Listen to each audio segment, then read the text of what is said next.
Oh, the LA Dodgers taking on the D-backs. The Diamondbacks always play the Dodgers tough. But the game yesterday, Ohtani doubled and he tripled. Freddie Freeman homered. And, when you start hearing that for the Dodgers, you figure they probably won, right? Because around that, right. Other guys did something. There were people on base, and the next thing you know, and they did win yesterday, 6-5. Where they got out in front, and then they held on to hold off the Diamondbacks, who rallied late. But they ended up getting it done. And Ohtani, over his last 6 games, is 12 for 26, 2 doubles, a triple, and 2 home runs. And so remember, he took days off. He didn't take batting practice. He kind of cleared his head. Well, it all worked because he is now getting back to starting to rake once again. And he doesn't even have to take a perfect swing. He can be off balance and still just be able to get the job done. And they win yesterday again, 6-5. And the Diamondbacks are better than I thought. We looked earlier. One of the reasons for that is that they're very good situational hitters. Where they get the runners on, they get them over, and they get them in, where they can make productive outs and pick up runs because they're not going to stand toe-to-toe and slug with the opposition. And they scratched and clawed but came up a little bit short yesterday in a 6-5 loss to the Dodgers. Just a very athletic team. We've been saying that for years, right? And it's different, too, because Tommy Troy, he's a Bay Area kid, went to Los Gatos High School and then Stanford. I saw him and Nick York were freshmen at the same time in the same area, and coached against them and saw it. And I'm like, damn, these kids are freshmen, like not tall in stature, but like just their ability, the way they hit the ball, the way that they were able to play their positions up the middle as freshmen in high school is just impressive. So you add in Ketel Marte. Look, a lot of stuff that the Diamondbacks had early in the year was a struggle of Ketel Marte, right? He wasn't swinging the bat well. Was kind of you don't want to say a true slump, but it was a slump for him. Wasn't hitting lefties last year. Didn't hit lefties great, and then now you're starting to see the hack right from the right side that is just different. I think it's like 78 miles an hour is his right-handed swing, 71.2, 71.3 is his left-handed swing. There's no greater discrepancy between a switch hitter as far as their bat speed on each side. It's a dynamic team. You got Perdomo, you got Corbin Carroll, who hits a triple and it seems like twice a homestand. They're very athletic. Just get enough pitching. Eduardo Rodriguez has been really good for them. Yeah, very good. He's taken that WBC and ran with it. Yeah, he has. Now, Mike Soroka was on the mound yesterday and got in a little trouble early, but ended up going 6 innings, giving up 4 runs, and at least held it there to try to give them a chance to come back and win.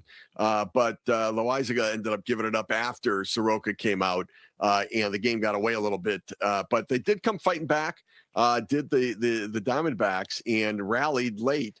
3 runs in the 7th inning to try to get to closer to 6-5, but could not score after that in the game. And so they were able to get the job done overall. Eric Lauer made the start yesterday for the Dodgers.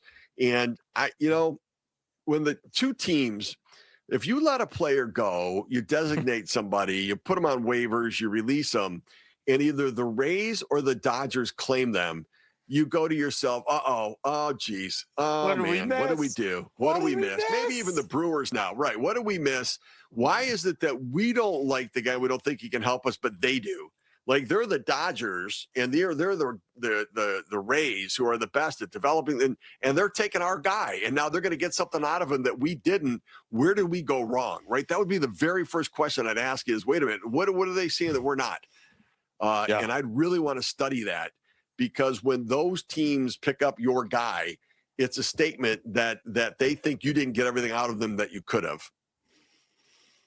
How many fake calls does Eric Neander make as far as trades? Like, just to want to like mess with people, knowing that like if he calls about a guy, he's like, oh, they're going to be like, great, what were we doing here? Like, just get you off your game. But like the way they identify both the teams, right?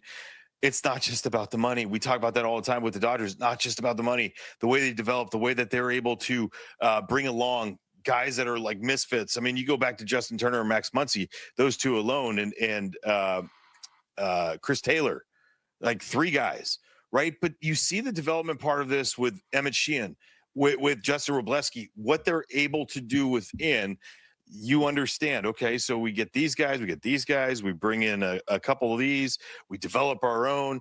Oh, you're going to let Eric Lauer on the, okay, we'll take him.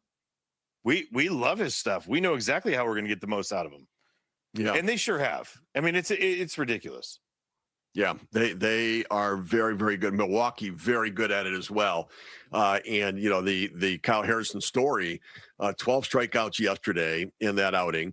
And the fact that he had been in San Francisco and they just couldn't get out of him at the big league level what people thought they would get when he was a minor leaguer. So they traded with the Red Sox and they just couldn't get out of him what they thought they got in the Devers deal, where they thought, man, we're catching lightning in a bottle with him.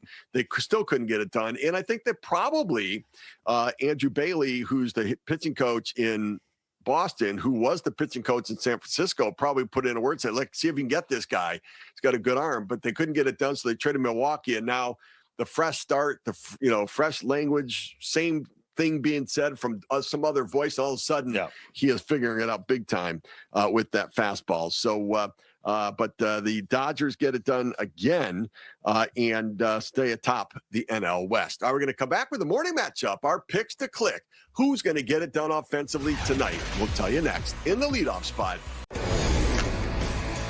Tomorrow, Shohei Ohtani takes his 0.82 ERA to the mound against the D-backs. Won his last 3 starts, allowing just 1 run total over those 3. Last time out, he tossed 6 no-hit innings, Jerry, against the Rockies. So how does he keep it going tomorrow? Yeah, I think Show understands that last time out he did throw those 6 no-hit innings, but he really wasn't that sharp.